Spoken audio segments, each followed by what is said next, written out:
Una sucesión es una lista infinita y ordenada de números. Se representa con una letra cualquiera en minúscula, en este ejemplo la A, y con un subíndice genérico, la N.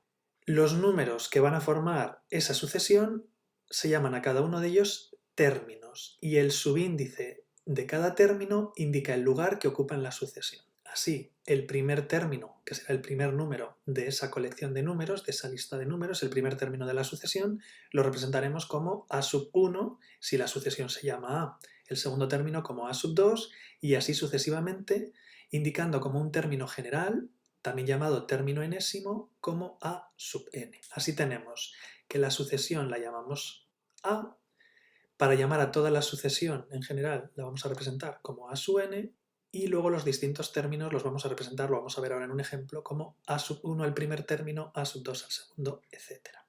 Por ejemplo, tenemos la sucesión dada por los números 1, 3, 6, 10, etc.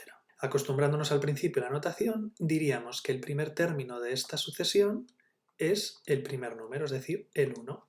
El segundo término de esta sucesión, que lo representamos como A sub 2, es el siguiente número, que es el 3.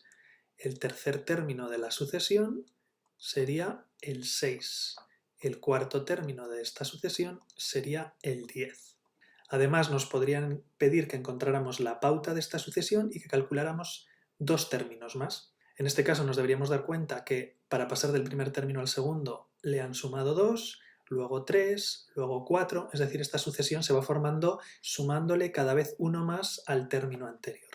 Si encontramos esa pauta, veríamos que el quinto término de la sucesión tiene que ser el anterior al que le sumamos 5, que eso es 15, y el sexto término sería el anterior, que es 15, y ahora le tenemos que sumar uno más, 6, 21.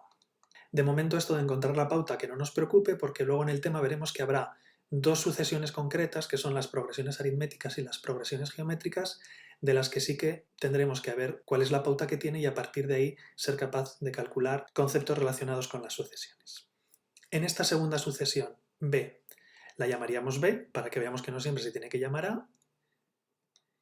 Si nos piden que indiquemos quién es el primer término de esta sucesión, cogeríamos el primer elemento, que en este caso es un tercio. El segundo término de esta sucesión, que llamaríamos B sub 2, es el 1/6. El tercer término de esta sucesión simplemente es ir de manera ordenada, puesto que en una sucesión los términos están ordenadas. Y por último, el cuarto término de la sucesión, B sub 4, sería el 1/24.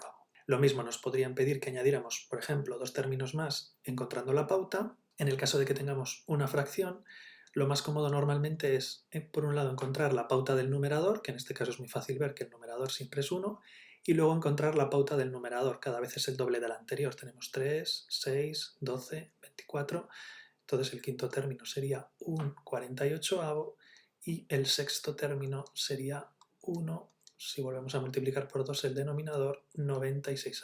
Y así podríamos ir calculando más términos.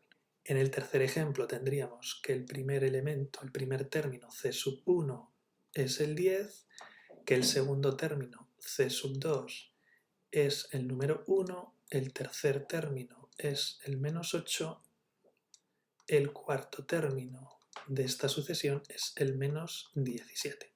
Y si nos piden añadir dos términos más, deberíamos ver que en esta sucesión hay que ir restándole de 9 en 9 al término anterior, de manera que el quinto término sería el menos 26 y el sexto término sería el menos 35.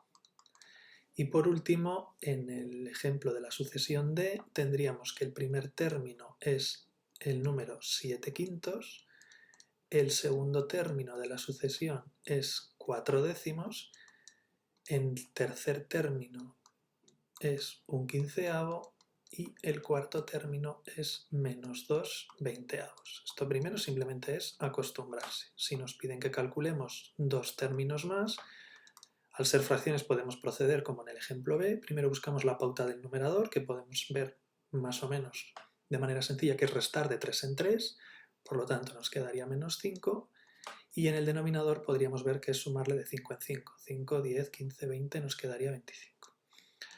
Aquí no es necesario simplificar porque para encontrar las pautas, si las fracciones estuvieran simplificadas sería mucho más complicado, por eso no nos dan las fracciones simplificadas. Y si queremos un elemento más, recordamos que en el numerador le quitamos 3, nos quedaría menos 8 y al denominador le sumamos 5 y nos quedaría 30.